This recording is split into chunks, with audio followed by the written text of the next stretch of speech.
Guess I should have the shutter open. So I was reasonably happy with this when I first placed it in there. But it had to marinate for a while. You know, on a painting this size, I have to let things marinate. Smaller one, I make my decisions more quickly, mostly because I'm less terrified of screwing it up. But there's also the fact that there's just more to it. You can't take a small painting and make it bigger. There's a little more involved in that. So what I've just decided to do is stick with the same, color themes, but lighten this. This thin band of dark in the front, you know, it's kind of small, it's a little insipid looking. And again, it just doesn't carry a lot of strength. So, let's make it more decisive looking, a little stronger.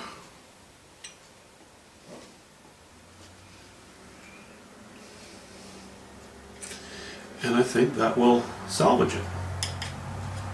You know, it's pretty warm out these days, so I pretty much have to make my decision on this the same day that I've painted it, and that is today.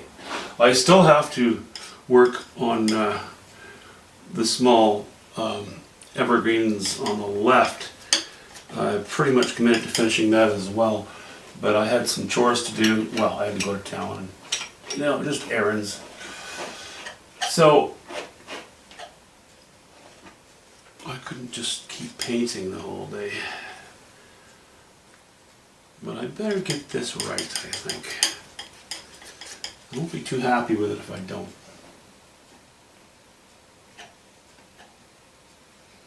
Plus, it was very much like this, on a painting that for the most part is a lot like this.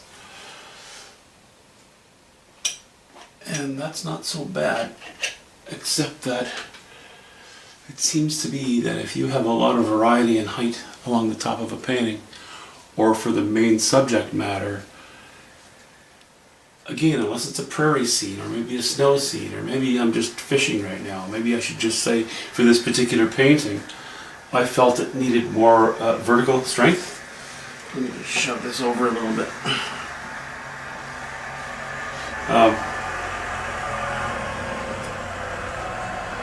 And yeah, you can think about the rules of design and all that kind of stuff. And sometimes I just intuitively feel, you know, it's a gut feeling, that it's just not going to cut the mustard. And I'll go with intuition any day over everything else.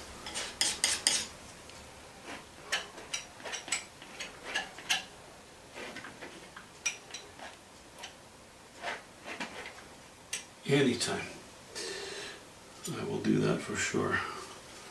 So we're going a little greener now, you know, I don't mind. What I'm mixing up is lighter than I want, but you know, even though I've scraped excess paint off of this area, because the paint is wet, I'm still going to be I'm still going to be, you know, as I lay it on, it's going to mix with what's already there. So you need to kind of anticipate that a little bit when you're painting wet and wet.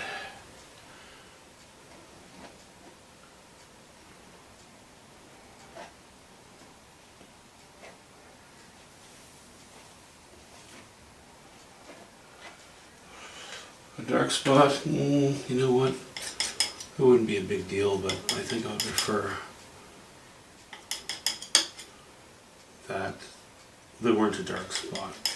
It's way at the bottom of this huge painting, and I may as well just get this area to blend and become less important. You know, give it texture maybe, but not design so much.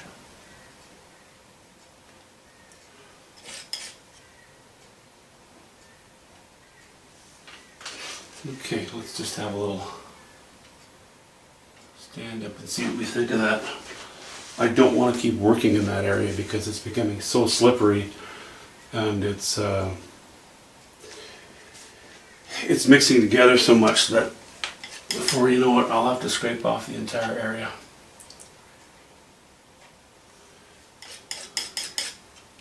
Because it's just going to end up weak. Okay, stop with that. Now let's move a little bit back to our left. A little stronger. Still sticking with the greens, but warmer greens. I think we can do that.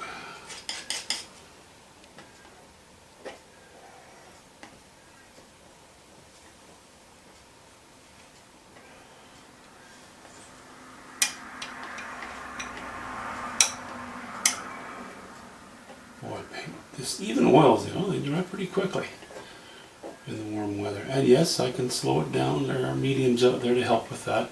And I can certainly speed it up. You know, I can always add a little bit of cobalt. Not the color cobalt blue, just cobalt, simply cobalt. Yeah, the smallest touch of that to your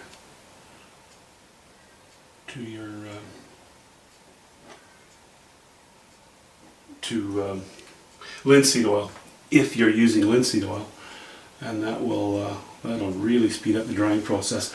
But I don't like that. If I liked that, I would probably paint with acrylics more. But I frankly like the fact that it's slower drying.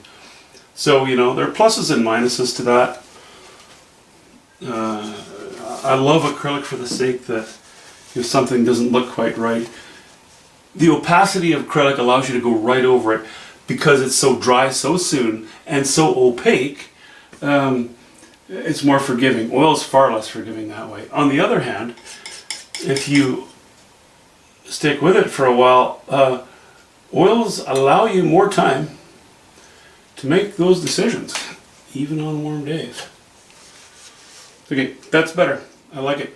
And you know, as we're getting closer to, you know, have more of these streamlined strokes back here, the odd vertical stroke, and then coming into here to be stronger with strokes. Good, because, you know, foreshortening is a natural.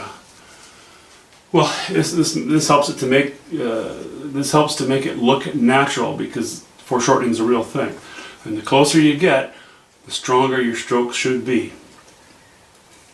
All right, that's that. So, I think I'd like to take this tree and push it back, because I'd like to include some of this apron of this clearing in front of the building to poke into here, and I'm going to remove some of this dark here. I think it would open it up and invite you more to look up and towards this area. So that's what I'm going to do. The tree is very squat right now, you know, young, fresh, vigorous tree. But to carry it out this far, nah, I'm not crazy about it. So that works on a few different levels. That's what I'm going to do. So we've pushed this tree way back. You know, it's more or less beside the cabin now.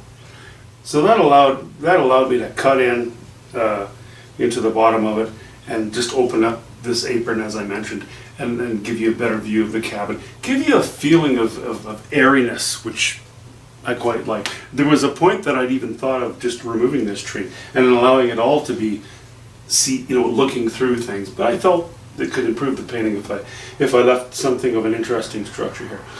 So I've done that. As I go through the painting, there will be numerous changes like that. They're not necessarily that big because I have pretty much everything that I want, in place. But there'll be modifications and refinements, and I'll make decisions as I go to help it along. I already know that I have to do a bunch of work, certainly in this area. Anyway, we'll get to that at some point. Big improvement, very happy.